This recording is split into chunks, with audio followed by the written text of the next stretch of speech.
ਰੋਜ਼ਾਨਾ ਲੋਕ ਨਾਥ ਟੀਵੀ ਦਾ special programme ਖਬਰ ਸਵੇਰ ਦੇਖ ਰਹੇ ਹੋ ਤੁਸੀਂ ਤੇ ਮੈਂ ਹਾਂ ਸੁਖਵਿੰਦਰ ਸਿੰਘ ਸਿੱਧੂ। ਪ੍ਰੋਗਰਾਮ ਦੇ ਵਿੱਚ ਲੈ ਕੇ ਹਾਜ਼ਰ ਹਾਂ ਪੰਜਾਬ ਦੀ ਸਿਆਸਤ ਦੇ ਨਾਲ ਜੁੜੀਆਂ ਕੁਝ ਵੱਡੀਆਂ ਤੇ ਅਹਿਮ ਖਬਰਾਂ। ਸਭ ਤੋਂ ਪਹਿਲਾਂ ਗੱਲਬਾਤ ਕਰਾਂਗੇ ਕਿ ਨਵਜੋਤ ਸਿੰਘ ਸਿੱਧੂ ਦੇ ਵੱਲੋਂ ਇੱਕ ਵਾਰ ਫਿਰ ਤੋਂ ਕੈਪਟਨ ਅਮਰਿੰਦਰ ਸਿੰਘ ਤੇ ਨਿਸ਼ਾਨੇ ਸਾਧੇ ਗਏ ਨੇ।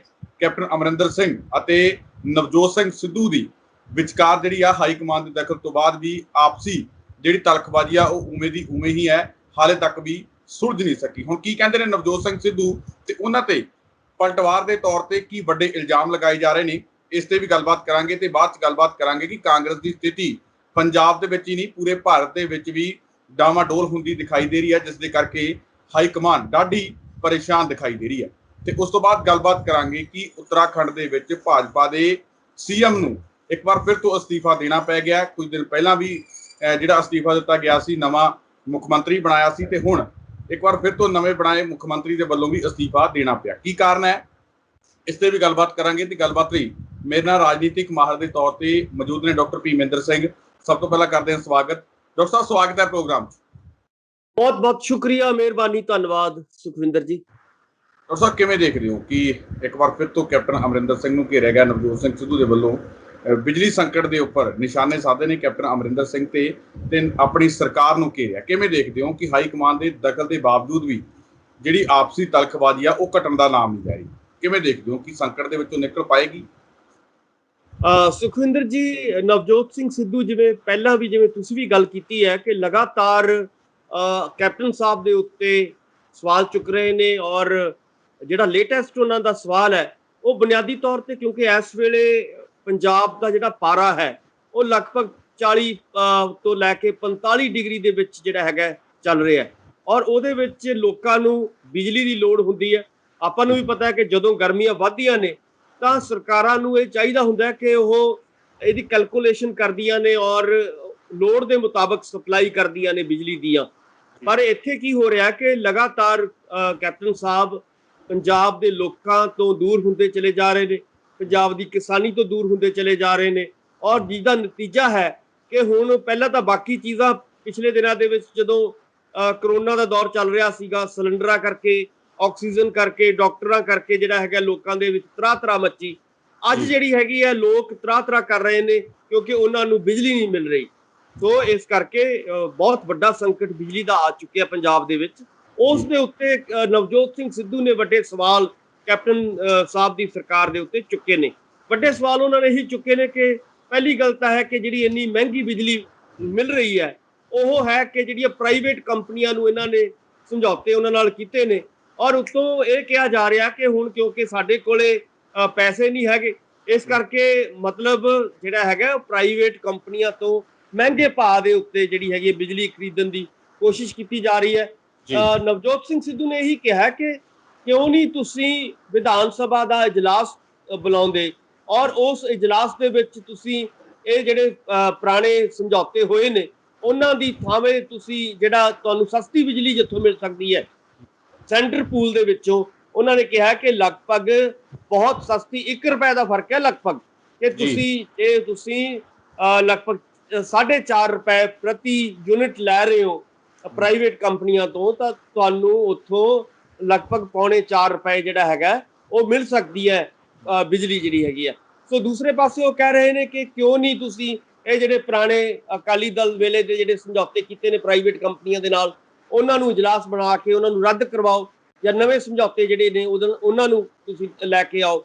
ਸੋ ਮੇਰਾ ਕਹਿਣ ਦਾ ਮਤਲਬ ਹੈ ਕਿ ਨਵਜੋਤ ਸਿੰਘ ਸਿੱਧੂ ਲਗਾਤਾਰ ਜਿਹੜੇ ਨੇ ਕੈਪਟਨ ਸਾਹਿਬ ਦੇ ਉੱਤੇ ਇੱਦਾਂ ਦੇ ਸਵਾਲ ਚੁੱਕ ਰਹੇ ਨੇ, ਔਰ ਉਹਨਾਂ ਨੇ ਇਹ ਵੀ ਕਿਹਾ ਕਿ ਅਸੀਂ ਇਸ ਵੇਲੇ ਪੰਜਾਬ 9000 ਕਰੋੜ ਰੁਪਏ ਦੀ ਬਿਜਲੀ ਦੀ ਜਿਹੜੀ ਹੈਗੀ ਹੈ ਸਬਸਿਡੀ ਦਿੰਦਾ ਲੋਕਾਂ ਨੂੰ, ਕਿਸਾਨਾਂ ਨੂੰ ਵੀ ਦਿੰਦਾ ਔਰ 200 ਯੂਨਿਟ ਜਿਹੜੀ ਹੈਗੀ ਹੈ ਦਲਿਤ ਪਰਿਵਾਰਾਂ ਨੂੰ ਦਿੰਦਾ।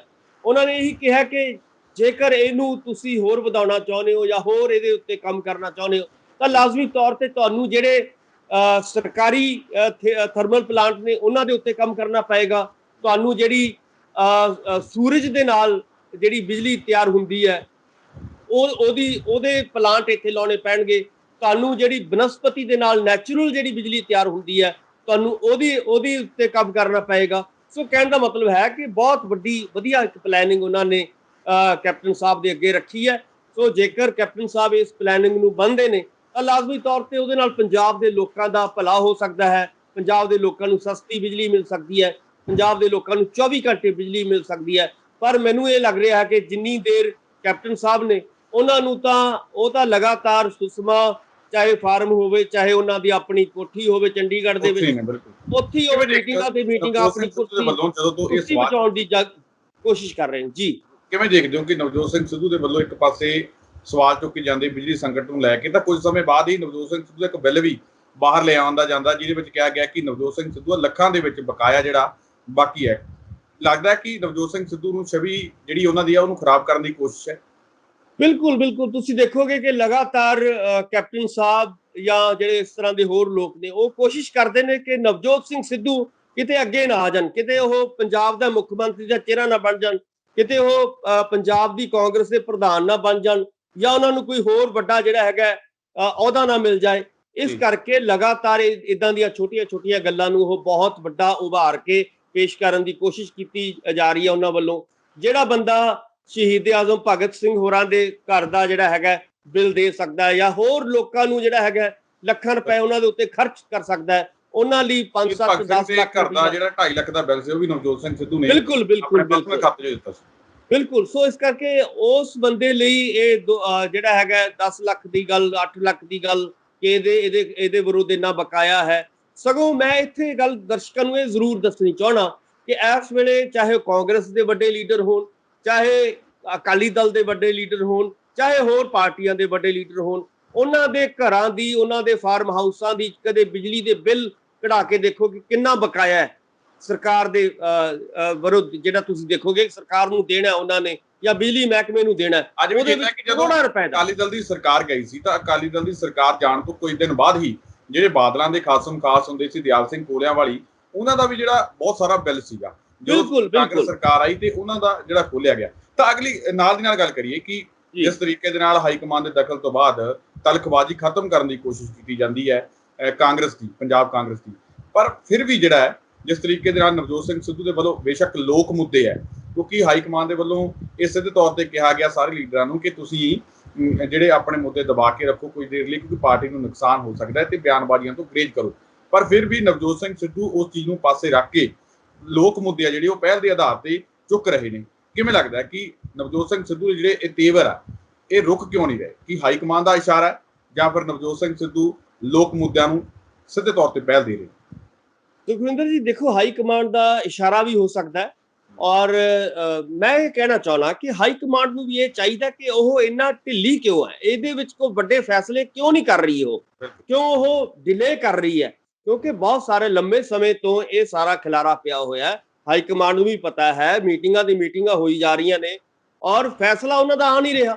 ਜਦੋਂ ਤੁਸੀਂ ਫੈਸਲਾ ਨਹੀਂ ਕਰੋਗੇ, ਆਪਾਂ ਨੇ ਇਹ ਗੱਲ ਪਹਿਲਾਂ ਵੀ ਸ਼ੇਅਰ ਕੀਤੀ ਸੀਗੀ ਕਿ ਸਰਕਾਰ ਨੂੰ ਜਾਂ ਖਾਸ ਤੌਰ ਤੇ ਹਾਈ ਕਮਾਂਡ ਨੂੰ ਇਹ ਗੱਲ ਚਾਹੀਦੀ ਹੈ ਕਿ ਉਹਨਾਂ ਨੂੰ ਫੈਸਲੇ ਜਲਦੀ ਤੋਂ ਜਲਦੀ ਲੈਣੇ ਚਾਹੀਦੇ ਹੁੰਦੇ ਆ।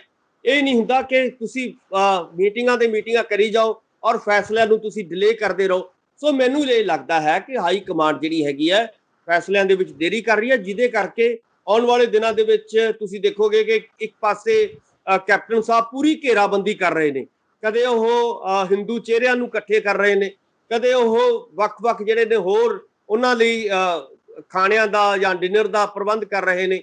ਸੋ ਮੇਰਾ ਕਹਿਣ ਦਾ ਮਤਲਬ ਹੈ ਕਿ ਇੱਕ ਪਾਸੇ ਤਾਂ ਕੈਪਟਨ ਸਾਹਿਬ ਪੂਰੀ ਦੀ ਪੂਰੀ ਘੇਰਾਬੰਦੀ ਤੇ ਲੱਗੇ ਹੋਏ ਨੇ ਕਿ ਨਵਜੋਤ ਸਿੰਘ ਸਿੱਧੂ ਨੂੰ ਕਿਵੇਂ ਡਾਊਨ ਕੀਤਾ ਜਾਏ, ਦੂਜੇ ਪਾਸੇ ਜਿਹੜੀ ਹੈਗੀ ਹਾਈ ਕਮਾਂਡ ਕੋਈ ਫੈਸਲਾ ਨਹੀਂ ਕਰ ਰਹੀ।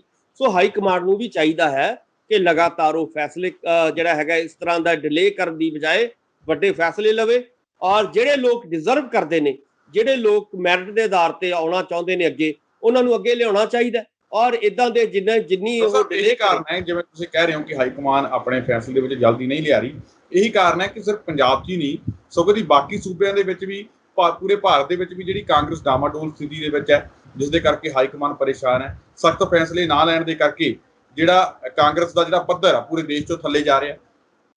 ਜੀ ਜੀ ਬਿਲਕੁਲ, ਆਪਾਂ ਪਹਿਲਾਂ ਵੀ ਇਸ ਮੁੱਦੇ ਦੇ ਉੱਤੇ ਗੱਲ ਕੀਤੀ ਹੈ ਕਿ ਹਾਈ ਕਮਾਂਡ ਇਸ ਵੇਲੇ ਜਿਹੜੀ ਹੈਗੀ ਹੈ ਬਹੁਤ ਕਮਜ਼ੋਰ ਨਜ਼ਰ ਆ ਰਹੀ ਹੈ। ਇੱਕ ਪਾਸੇ ਤਾਂ ਹਾਈ ਕਮਾਂਡ ਜਿਹੜੀ ਹੈਗੀ ਖਾਸ ਤੌਰ ਤੇ ਰਾਹੁਲ ਜੀ ਹੋਣ, ਪ੍ਰਿੰਕਾ ਜੀ ਹੋਣ ਜਾਂ ਸੋਨੀਆ ਜੀ ਹੋਣ, ਕਿਉਂਕਿ ਹਜੇ ਇਲੈਕਸ਼ਨ ਹੋਣ ਵਾਲੀ ਹੈ, ਇਹਨਾਂ ਦੀ ਜਿਹੜੀ ਸੈਂਟਰ ਕਮੇਟੀ ਦੀ ਜਿਹੜੀ ਪ੍ਰਧਾਨ ਚੁਣਿਆ ਜਾਣਾ, ਉਹ ਹਜੇ ਕੋਈ ਉਹਦੇ ਵਿੱਚ ਡਾਵਾਡੋਲ ਸਥਿਤੀ ਚੱਲ ਰਹੀ ਹੈ।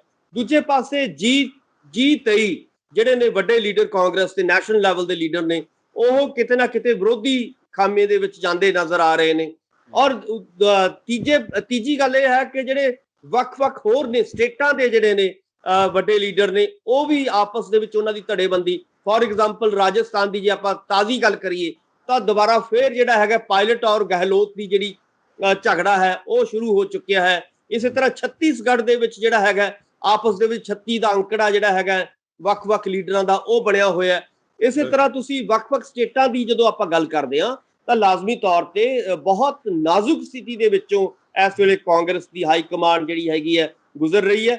ਔਰ ਜੇ ਆਪਾਂ ਤਾਜ਼ੀਆਂ ਗੱਲਾਂ ਕਰੀਏ ਕਿ ਜਿਹੜੀਆਂ 5 ਸਟੇਟਾਂ ਦੇ ਵਿੱਚ ਚੋਣਾਂ ਹੋਈਆਂ ਨੇ, ਉਹਦੀ ਹਾਰ ਦਾ ਵੱਡਾ ਕਾਰਨ ਜੇ ਆਪਾਂ ਕਹੀਏ ਕਿ ਹਾਈ ਕਮਾਂਡ ਵੱਲੋਂ ਸਹੀ ਤੇ ਸਮੇਂ ਸਿਰ ਫੈਸਲੇ ਜਿਹੜੇ ਨਹੀਂ ਲਏ ਗਏ।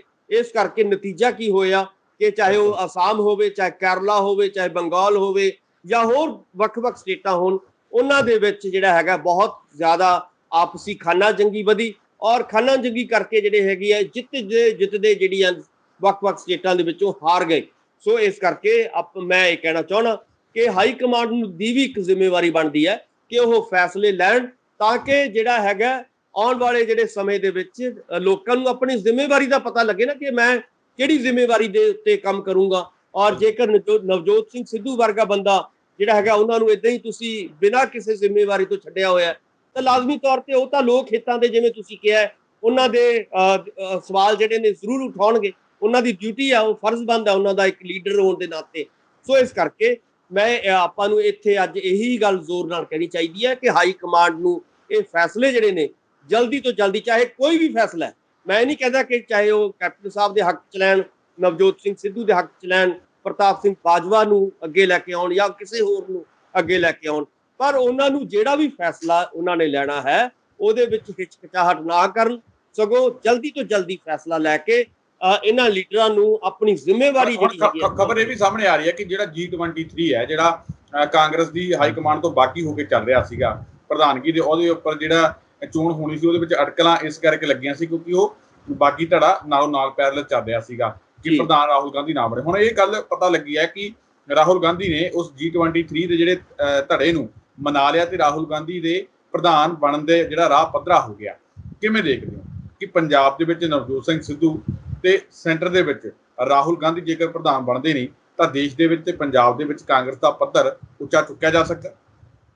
ਦੇਖੋ, ਜੇ ਤਾਂ ਰਾਹੁਲ ਗਾਂਧੀ ਹੋਰਾਂ ਨੂੰ ਅਗਲੇ ਦਿਨਾਂ ਦੇ ਵਿੱਚ ਪ੍ਰਧਾਨਗੀ ਮਿਲਦੀ ਹੈ ਸੈਂਟਰਲ ਲੈਵਲ ਦੀ, ਤਾਂ ਲਾਜ਼ਮੀ ਤੌਰ ਤੇ ਉਹਦੇ ਨਾਲ ਨਵੇਂ ਚਿਹਰੇ ਜਿਹੜੇ ਨੇ ਉਹ ਅੱਗੇ ਆਉਣਗੇ ਕਿਉਂਕਿ ਰਾਹੁਲ ਜੀ ਦਾ ਔਰ ਪ੍ਰਿੰਕਾ ਜੀ ਦੀ ਸੋਚ ਇਹ ਹੈ ਕਿ ਨਵੇਂ ਚਿਹਰਿਆਂ ਨੂੰ ਅੱਗੇ ਲਿਆਂਦਾ ਜਾਵੇ। ਖਾਸ ਤੌਰ ਤੇ ਜਦੋਂ ਅਸੀਂ ਪੰਜਾਬ ਦੀ ਗੱਲ ਕਰਦੇ ਹਾਂ ਤਾਂ ਪੰਜਾਬ ਦੇ ਵਿੱਚ ਚਾਹੇ ਰਾਹੁਲ ਜੀ ਨੇ ਕੋਸ਼ਿਸ਼ ਕੀਤੀ ਸੀਗੀ ਕਿ ਨਵਜੋਤ ਸਿੰਘ ਸਿੱਧੂ ਵਰਗੇ ਚਿਹਰਿਆਂ ਨੂੰ ਲਿਆਂਦਾ ਜਾਵੇ ਔਰ ਪ੍ਰਗਟ ਸਿੰਘ ਵਰਗੇ ਚਿਹਰਿਆਂ ਨੂੰ ਲਿਆਂਦਾ ਜਾਵੇ। ਇਸੇ ਤਰ੍ਹਾਂ ਉਹਨਾਂ ਨੇ ਯੂਥ ਕਾਂਗਰਸ ਦੇ ਵਿੱਚੋਂ ਜਿਹੜੇ ਸੀਗੇ ਚਿਹਰੇ ਚੱਕੇ ਸੀਗੇ ਔਰ ਲੀਡਰਾਂ ਨੂੰ ਅੱਗੇ ਲਿਆਉਣ ਦੀ ਕੋਸ਼ਿਸ਼ ਕੀਤੀ ਸੀ ਔਰ ਵਿਧਾਨ ਸਭਾ ਦੀਆਂ ਉਹਨਾਂ ਨੇ ਸੀਟਾਂ ਜੇ ਉਹਨਾਂ ਨੂੰ ਦਿੱਤੀਆਂ ਸੀਗੀਆਂ, ਤੁਹਾਨੂੰ ਵੀ ਯਾਦ ਹੋਏਗਾ। ਸੋ ਮੇਰਾ ਕਹਿਣ ਦਾ ਮਤਲਬ ਹੈ ਕਿ ਜੇਕਰ ਰਾਹੁਲ ਜੀ ਪ੍ਰਧਾਨ ਬਣਦੇ ਨੇ ਤਾਂ ਉਹਦੇ ਨਾਲ ਜਿਹੜੇ ਪੁਰਾਣੀ ਲੀਡਰਸ਼ਿਪ ਹੈ ਉਹ ਜਿਹੜੀ ਹੈਗੀ ਹੈ, ਜਿਵੇਂ ਖਾਸ ਤੌਰ ਤੇ ਜੇ ਆਪਾਂ ਕੈਪਟਨ ਸਾਹਿਬ ਦੀ ਗੱਲ ਕਰੀਏ, ਇਹ ਕਿਉਂਕਿ ਸੋਨੀਆ ਜੀ ਨਾਲ ਜ਼ਿਆਦਾ ਜੁੜੇ ਰਹੇ ਨੇ, ਇਸ ਕਰਕੇ ਹੋ ਸਕਦਾ ਕਿ ਇਹਨਾਂ ਨੂੰ ਆਉਣ ਵਾਲੇ ਸਮੇਂ ਦੇ ਵਿੱਚ ਪਿੱਛੇ ਰੱਖਿਆ ਜਾਵੇ ਔਰ ਨਵੀਂ ਲੀਡਰਸ਼ਿਪ ਨੂੰ ਅੱਗੇ ਲਿਆਂਦਾ ਜਾਵੇ। ਸੋ ਰਾਹੁਲ ਜੀ ਦੇ ਆਉਣ ਦੇ ਨਾਲ ਕਾਫੀ ਤਬਦੀਲੀਆਂ ਆਉਣ ਦੀ ਸੰਭਾਵਨਾਵਾਂ ਲੱਗਦੀਆਂ ਨੇ, ਪਰ ਜੇਕਰ ਉਹਨਾਂ ਨੂੰ ਇੰਡੀਪੈਂਡੈਂਟਲੀ ਚਾਰਜ ਦਿੱਤਾ ਜਾਏਗਾ ਔਰ ਉਹਨਾਂ ਦੇ ਉੱਤੇ ਕੋਈ ਨਕੇਲ ਨਹੀਂ ਕਸੀ ਜਾਏਗੀ ਤਾਂ ਉਹ ਜਿਹੜੇ ਨੇ ਖੁਦ ਮੁਖਤਿਆਰੀ ਦੇ ਤੌਰ ਤੇ ਸਮਝੌਤੇ ਜਿਹੜੇ ਨੇ ਉਹ ਕਰ ਸਕਣਗੇ ਔਰ ਖੁਦ ਮੁਖਤਿਆਰ ਦੇ ਤੌਰ ਹੋਣ ਦੇ ਨਾਤੇ ਉਹ ਫੈਸਲੇ ਲੈ ਸਕਦੇ ਨੇ। ਸੋ ਇਸ ਕਰਕੇ ਵਧੀਆ ਸੰਭਾਵਨਾਵਾਂ ਹੋ ਸਕਦੀਆਂ ਨੇ, ਪਰ ਜਿੰਨੀ ਦੇਰ ਉਹ ਪ੍ਰਧਾਨ ਨਹੀਂ ਬਣਦੇ, ਜਿੰਨੀ ਦੇਰ ਦੀ ਡਾਵਾਡੋਲ ਹੈ ਔਰ ਜਿੰਨੀ ਦੇਰ ਇਹ ਲੱਗ ਰਿਹਾ ਹੈ ਕਿ ਜਿਹੜੀ ਜਿਵੇਂ ਤੁਸੀਂ ਕਿਹਾ ਕਿ G24 ਜਾਂ G23 ਜਿਹੜੇ ਲੋਕ ਨੇ ਇਹ ਕੋਈ ਨਾ ਕੋਈ ਅੜਿੱਕਾ ਪਾ ਸਕਦੇ ਨੇ, ਤਾਂ ਉਨੀ ਦੇਰ ਸਥਿਤੀ ਜਿਹੜੀ ਹੈਗੀ ਹੈ ਡਾਵਾਡੋਲ ਬਣੀ ਹੋਈ ਹੈ। ਔਰ ਇਸੇ ਕਰਕੇ ਰਾਹੁਲ ਜੀ ਕੋਈ ਵੱਡੇ ਫੈਸਲੇ ਨਹੀਂ ਲੈ ਰਹੇ, ਕੋਈ ਬਦਲਾਅ ਨਹੀਂ ਕਰ ਰਹੇ। ਜੋ ਮੈਨੂੰ ਪੰਜਾਬ ਦੀ ਵੀ ਜਾਂ ਰਾਜਸਥਾਨ ਦੀ ਵੀ ਜਿਹੜੀ ਸਥਿਤੀ ਹੈ ਨਾ ਫੈਸਲੇ ਕਰਨ ਦੀ, ਉਹਦੇ ਵਿੱਚ ਵੱਡਾ ਅੜਿੱਕਾ ਇਹੀ ਹੈ ਕਿਉਂਕਿ ਰਾਹੁਲ ਜੀ ਨੂੰ ਲੱਗਦਾ ਹੈ ਕਿ ਮੈਨੂੰ ਹਜੇ ਵਿਚਾਲੇ ਜਿਹੜਾ ਹੈਗਾ ਲਟਕਾਇਆ ਜਾ ਰਿਹਾ ਔਰ ਇਸੇ ਕਰਕੇ ਉਹ ਕੋਈ ਵੱਡਾ ਫੈਸਲਾ ਨਹੀਂ ਲੈ ਰਹੇ।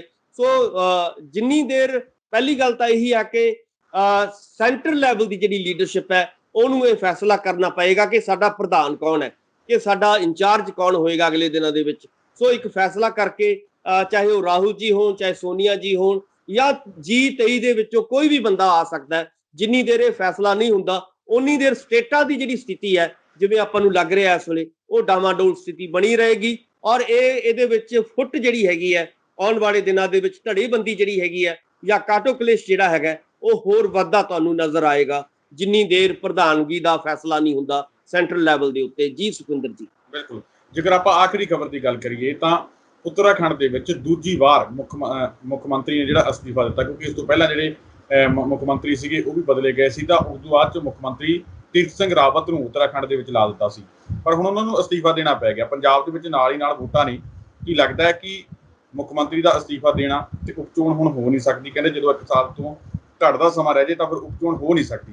ਜੇਕਰ ਮੁੱਖ ਮੰਤਰੀ ਇਸੇ ਤਰੀਕੇ ਨਾਲ ਅਸਤੀਫਾ ਦਿੰਦੇ ਰਹੇ ਤੇ ਅਗਲਾ ਮੁੱਖ ਮੰਤਰੀ ਬਦਲਦਾ ਰਿਹਾ ਤਾਂ ਆਉਣ ਵਾਲੀਆਂ ਚੋਣਾਂ ਦੇ ਵਿੱਚ ਭਾਜਪਾ ਨੂੰ ਨੁਕਸਾਨ ਹੋ ਸਕਦਾ ਹੈ। ਤਾਂ ਇਸ ਦੇ ਨਾਲ ਦੀ ਨਾਲ ਇਹ ਵੀ ਦੱਸੀਏ ਕਿ ਮੁੱਖ ਮੰਤਰੀ ਨੂੰ ਅਸਤੀਫਾ ਕਿਉਂ ਦੇਣਾ ਪਿਆ? ਸੁਖਵਿੰਦਰ ਜੀ ਦੇਖੋ, ਚਾਹੇ ਯੂਪੀ ਹੋਵੇ, ਚਾਹੇ ਉੱਤਰਾਖੰਡ ਹੋਵੇ, ਜਾਂ ਪੰਜਾਬ ਹੋਵੇ, ਗੋਆ ਹੋਵੇ, ਜਾਂ ਮਨੀਪੁਰ ਹੋਵੇ, ਇਹ 5 ਸਟੇਟਾਂ ਨੇ ਜਿਹਦੇ ਵਿੱਚ ਅਗਲੇ ਸਾਲ ਦੇ ਵਿੱਚ 22 ਦੇ ਵਿੱਚ ਚੋਣਾਂ ਹੋਣ ਜਾ ਰਹੀਆਂ ਨੇ।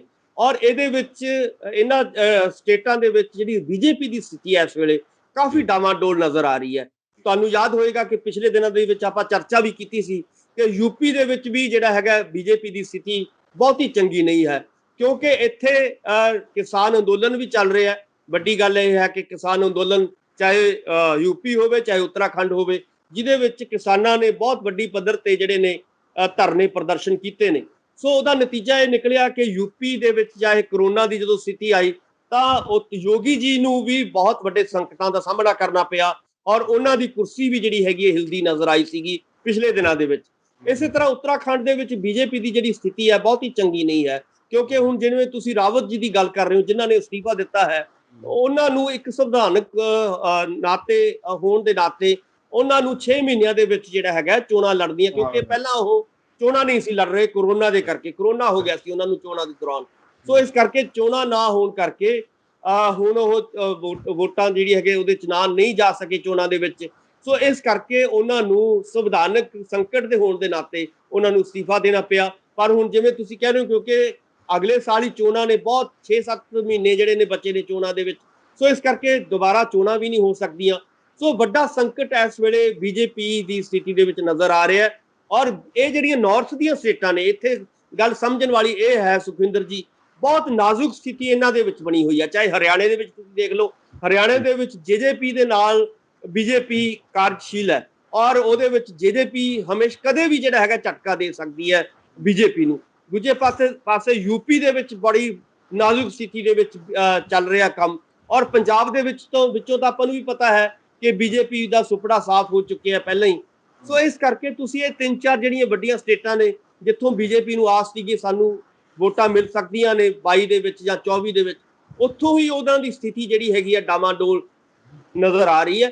ਸੋ ਇਸ ਕਰਕੇ ਉਮੀਦ ਕੀਤੀ ਜਾਣੀ ਚਾਹੀਦੀ ਹੈ ਇਹਦਾ ਅਸਰ ਕਿਸਾਨੀ ਮੋਰਚੇ ਦੇ ਉੱਤੇ ਵੀ ਪਏਗਾ ਆਉਣ ਵਾਲੇ ਦਿਨਾਂ ਦੇ ਵਿੱਚ। ਜੇ ਕਿਸਾਨ ਉੱਠਦੇ ਨੇ, ਕਿਸਾਨ ਇਹਨਾਂ ਸਟੇਟਾਂ ਦੇ ਵਿੱਚ ਜਾ ਕੇ, ਜਿਵੇਂ ਬੰਗਾਲ ਦੇ ਵਿੱਚ ਪ੍ਰਚਾਰ ਕੀਤਾ ਹੈ ਕਿਸਾਨਾਂ ਨੇ ਜਾ ਕੇ, ਔਰ ਬੀਜੇਪੀ ਨੂੰ ਧੂਲ ਚਟਾਈ ਹੈ, ਤਾਂ ਇਸੇ ਤਰ੍ਹਾਂ ਹੋ ਸਕਦਾ ਹੈ ਕਿ ਆਉਣ ਵਾਲੇ ਦਿਨਾਂ ਦੇ ਵਿੱਚ ਕਿਸਾਨ ਜਾਂ ਕਿਸਾਨਾਂ ਦੇ ਲੀਡਰ ਇਹਨਾਂ ਸਟੇਟਾਂ ਦੇ ਵਿੱਚ ਜਾਣ, ਉੱਤਰਾਖੰਡ 'ਚ ਜਾਣ, ਯੂਪੀ 'ਚ ਜਾਣ, ਬਾਕੀ ਸਟੇਟਾਂ 'ਚ ਜਾਣ, ਤੇ ਇਹਨਾਂ ਨੂੰ ਜਿਹੜਾ ਹੈਗਾ ਆਪਣੀ ਸਥਾਨ ਜਿਹੜਾ ਹੈਗਾ ਉਹ ਦੱਸਣ, ਔਰ ਬੀਜੇਪੀ ਨੂੰ ਉੱਥੋਂ ਹਰਾ ਕੇ ਜਿਹੜਾ ਹੈਗਾ ਇੱਕ ਪ੍ਰੈਸ਼ਰ ਬਣ ਸਕਦਾ ਹੈ ਬਹੁਤ ਵੱਡਾ, ਤਾਂ ਕਿ ਇਹ ਜਿਹੜੇ 3 ਕਾਲੇ ਕਾਨੂੰਨ ਨੇ, ਕਿਸਾਨਾਂ ਦੇ ਕਾਲੇ ਕਾਨੂੰਨ ਲਿਆਂਦੇ ਗਏ ਬੀਜੇਪੀ ਦੁਆਰਾ, ਹੋ ਸਕਦਾ ਕਿ ਉਹਨਾਂ ਦੇ ਲਈ ਕੋਈ ਸਾਜ਼ਗਾਰ ਮਾਹੌਲ ਬਣ ਸਕੇ ਔਰ ਇਹ 3 ਕਾਲੇ ਕਾਨੂੰਨ ਵਾਪਸ ਹੋ ਸਕਣ। ਸੋ ਇਹ ਤਿੰਨੇ ਸਟੇਟਾਂ ਇਸ ਵੇਲੇ ਬਹੁਤ ਵੱਡਾ ਇੱਥੇ ਕੰਮ ਕਰਨ ਦੀ ਲੋੜ ਹੈ, ਕਿਸਾਨਾਂ ਨੂੰ ਇੱਥੇ ਜਾਣ ਦੀ ਲੋੜ ਹੈ। ਔਰ ਖਾਸ ਤੌਰ ਤੇ ਜੇ ਆਪਾਂ ਯੂਪੀ ਦੀ ਗੱਲ ਕਰੀਏ, ਹਾਂ, ਯੂਪੀ ਦੇ ਵਿੱਚ ਤਾਂ ਪਿਛਲੇ ਦਿਨਾਂ ਦੇ ਵਿੱਚ ਭਾਜਪਾ ਨੇ ਜਿਹੜਾ ਹੈਗਾ ਕਿਸਾਨਾਂ ਤੇ ਲਾਠੀਚਾਰਜ ਬੁਰੀ ਤਰ੍ਹਾਂ ਕੀਤਾ ਔਰ ਕਿਸਾਨਾਂ ਤੇ ਪਰਚੇ ਵੀ ਦਰਜ ਕੀਤੇ ਨੇ। ਇਸੇ ਤਰ੍ਹਾਂ ਹਰਿਆਣੇ ਦੇ ਵਿੱਚ ਵੀ ਇਦਾਂ ਧੱਕਾ ਚੱਲ ਰਿਹਾ। ਸੋ ਮੇਰਾ ਕਹਿਣ ਦਾ ਮਤਲਬ ਹੈ ਕਿ ਹੁਣ ਕਿਸਾਨਾਂ ਕੋਲੇ ਮੌਕਾ ਹੈ। ਉੱਤਰਾਖੰਡ ਦੇ ਵਿੱਚ ਵੀ ਸਥਿਤੀ ਜਿਹੜੀ ਹੈਗੀ ਬੀਜੇਪੀ ਦੀ ਬਹੁਤੀ ਚੰਗੀ ਨਹੀਂ ਹੈ। ਇਸ ਤਰ੍ਹਾਂ ਯੂਪੀ ਦੇ ਵਿੱਚ ਵੀ ਜਿਹੜਾ ਹੈਗਾ ਬਹੁਤ ਵੱਡੇ ਪੱਧਰ ਤੇ ਉਹਨਾਂ ਨੂੰ ਸਪੇਸ ਮਿਲ ਸਕਦੀ ਹੈ, ਔਰ ਜਿਹੜੀ ਹੈਗੀ ਹੈ ਕਿਸਾਨਾਂ ਦੇ ਰਾਹੀਂ ਬੀਜੇਪੀ ਨੂੰ ਹਰਾਇਆ ਜਾ ਸਕਦਾ ਇਹਨਾਂ ਦੇ ਸਟੇਟਾਂ ਦੇ ਵਿੱਚ। ਜੀ ਸੁਖਿੰਦਰ ਜੀ, ਬਿਲਕੁਲ। ਤਾਂ ਡਾਕਟਰ ਸਾਹਿਬ ਤੁਸੀਂ ਸਾਡੇ ਨਾਲ ਇਸ ਪ੍ਰੋਗਰਾਮ ਦੇ ਵਿੱਚ ਜੁੜੇ, ਤੁਹਾਡਾ ਬਹੁਤ ਬਹੁਤ ਧੰਨਵਾਦ ਜੀ। ਬਹੁਤ ਬਹੁਤ ਸ਼ੁਕਰੀਆ, ਮਿਹਰਬਾਨੀ, ਧੰਨਵਾਦ। ਤਾਂ ਇਹ ਸਨ ਡਾਕਟਰ ਭੀਮਿੰਦਰ ਸਿੰਘ ਜੀ, ਜਿਨ੍ਹਾਂ ਦੇ ਵੱਲੋਂ ਇਹਨਾਂ ਤਮਾਮ ਖਬਰਾਂ ਤੇ ਸਾਡੇ ਨਾਲ ਪ੍ਰੋਗਰਾਮ ਦੇ ਵਿੱਚ ਜੁੜ ਕੇ ਵਿਚਾਰ ਚਰਚਾ ਕੀਤੀ ਗਈ, ਆਪਣੇ ਕੀਮਤੀ ਵਿਚਾਰ ਸਾਂਝੇ ਕੀਤੇ ਗਏ। ਉਮੀਦ ਕਰਦੇ ਹਾਂ ਕਿ ਡਾਕਟਰ ਸਾਹਿਬ ਦੇ ਵਿਚਾਰ ਤੁਹਾਨੂੰ ਜ਼ਰੂਰ ਪਸੰਦ ਆਏ ਹੋਣਗੇ। ਦੁਬਾਰਾ ਫਿਰ ਮਿਲਾਂਗੇ ਪ੍ਰੋਗਰਾਮ ਦੇ ਵਿੱਚ, ਤਦ ਤੱਕ ਲਈ ਦਿਓ ਇਜਾਜ਼ਤ। ਧੰਨਵਾਦ।